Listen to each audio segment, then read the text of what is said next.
Hello, everybody, and welcome to No Gods, No Mayors. It is Riley, your mayor for the episode. I'm joined by my co-mayors, co-hosts, co-friends, Nova and Maddie, and we are joined by one of, I think, most frequently referenced in terms of like his main scholarly idea guests. It is the David Authentic himself, David Banks. Dave, how you doing? Pleasure and honor to be here. They're calling it the best introduction in the business. Our most theoretically valuable guest. Yeah, what's interesting about David is you have him on, and I was like, oh, I'm so excited to finally meet him because we talk about his work all the time. But what's here, it's actually just an empty building that says it used to be where David was. And they're calling it the old David. No one talks about the sort of 5 or 6 unglamorous businesses that were there since David sold his ideas from the old mill. And now it's a brew pub.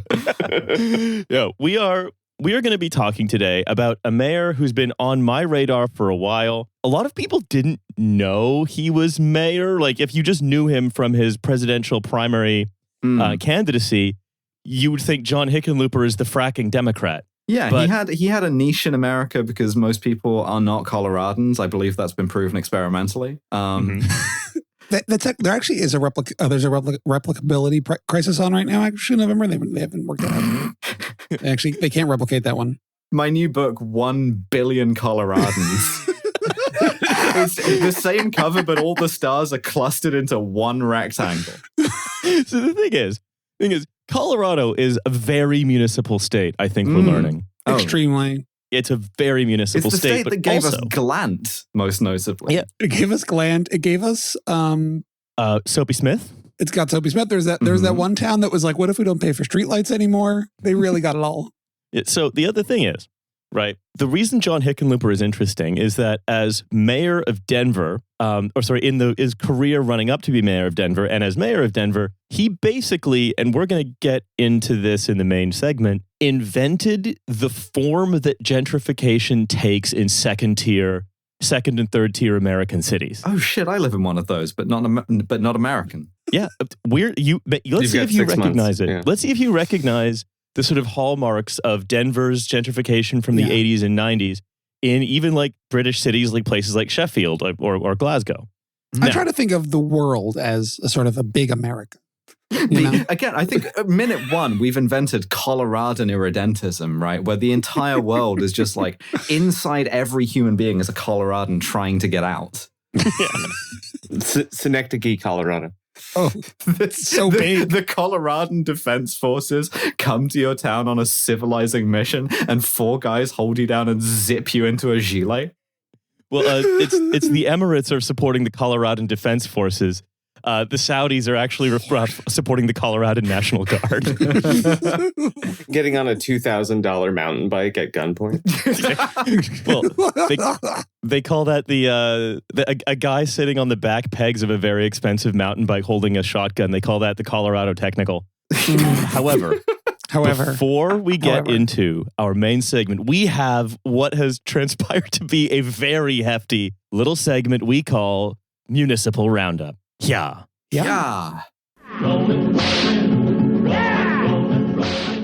Nova, Maddie, and I have all brought show and tell items for the class today. Yeah. Before we carry on, David, you actually do listen to No Gods, No Mayors, so we're not going to have to explain to you who Randall Weddle is, I think. No. Good. Nova, please kick us off. We never explain it to the listener. The listener who is being bludgeoned over the head with names like Glant and the idea of like a carbon fiber race bike frame shattering under shotgun recoil is now having to deal with all of my bullshit as well. So I have a new little segment within a segment that I would like to debut here. It's called Mayor versus Cop. In the greatest city in the world, we're number 1, St. Louis, Missouri, home of the 1904 Olympics, from that one episode of Pretty Good. Home of that one marathon where people were like running on bicycles and like it was too dusty to see what was happening. There is a controversy brewing between the mayor, Cara Spencer, future guest, and the chief of police, because it's Pride Month, it's Pride season, and Cara Spencer wanted to implement a kind of anti-Pride curfew that would like close all of the gay bars super early. And this is now being resisted by the chief of police. And what makes this really funny is that they're kind of both chuds. So you have the chief of St. Louis Police, Robert Tracy, said, "These bars, it's like their Super Bowl." Explaining pride to a straight person. They're making money. It goes back into the tax base. They're entrepreneurs, and we want to make sure we're all good partners. God, getting negatively polarized into the exact Deloitte Pride Float ideology is very amusing to me. But the guy's still a chud. It's just like he's trying to get one over on the mayor, like kind of season 2, season 3 of The Wire kind of horse trading. But in order to do that, he's had to perform wokeness. And it's really funny to imagine this cop being handed these fucking index cards of like, yeah, I love homos. Oh God, it's the opposite. We finally figured out, those guys will be like, you called me a Nazi so many times that I simply have to put on this SS uniform and become a Nazi. We've invented those guys, but for going the other way. You called me woke so many times that I had to do a land acknowledgement. Yeah. now I'm fully in drag. Thanks. He's just up there being like looking at the Deloitte St. Louis Pride Float and being like, you know what? I will do anything to screw with the mayor. I will march at the head of the Pride Parade, but while sort of having a very flat cop expression. Cara Spencer being so unlikable that a guy who looks like Bigfoot Bjornsson from Inherent Vice is like, my pronouns are he, him. Now, I hope that with the blessings and compliments of the St. Louis City Police Department, everyone enjoys the gay Super Bowl this weekend. And that is my item. Who do you think's going to take it home? Ooh, who's going to get the tops? I think tops again. As of time of recording, Pride was yesterday. So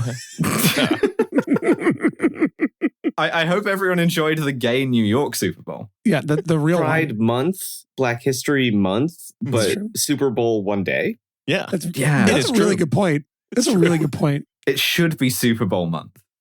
Yeah. All right. Excuse me, it's my Super Bowl month. There should be a bunch of different Super Bowl events. I shouldn't be able to decide which one I want to go to. And there's like Trans Super Bowl, which is like slightly smaller, but I'm going to feel like more comfortable there. And then there's like a corporate Super Bowl. Yeah. I was at Knockdown Center last night for T4T Super Bowl ring. Okay. So, item. I have an item. Item. The New York Minute, I believe, is coming New York up. Minute. Quick item. I'm gonna segue us, which was yesterday was of course Big Pride in New York City. Go Knicks, home of the 2026 NBA champions. But Big Pride was yesterday, and for some reason the iHeartRadio float had Curtis Sliwa on it, wearing the People's Mayor red jacket, and then afterwards he posed for a photo with some furries. And I just I have nothing to add. I just think it's cool. What could we possibly add? This whips. He should be like Curtis Sliwa should abandon his quest to be New York City mayor and should instead be Staten Island borough president. As a woman who lives in like a sort of second tier British city, right? Like it's sort of like the St. Louis of Britain, right? I am experiencing a kind of pathological vicarious jealousy where it's like, if you are from St. Louis or you live in St. Louis, right? Yeah. Your news is chud cop gone woke, and then you look at New York and it's like NBA champions, our mayor is cool and jumping into the like public pools and wearing a suit. The guy who didn't even get elected mayor is posing with furries, rent freeze, everything is wonderful. Fuck you, New York City. Hey, listen, November, to paraphrase El Gran Combo de Puerto Rico, if you want to have fun with love and with richness, you may only have to spend a summer in New York. Okay. My other item is, I don't think this is the end of the line of Eric Adams updates on our show, but we are nearing the end of the line for updates about his cronies. I don't know. He had a lot of cronies. There are so many of them. They need to have like one of those like mafia super trials, like in an underground bunker, just run through all the Eric Adams cronies. Yeah. But instead of like horrifying campaigns of torture and sort of intimidation, sort of Yeah, it's the chip bag with the envelope full of it's money. just like it's the world's most like large, well publicized and secured, basically small claims court. Okay. And then there's going to be all the Albanian henchmen. That's right. Mm.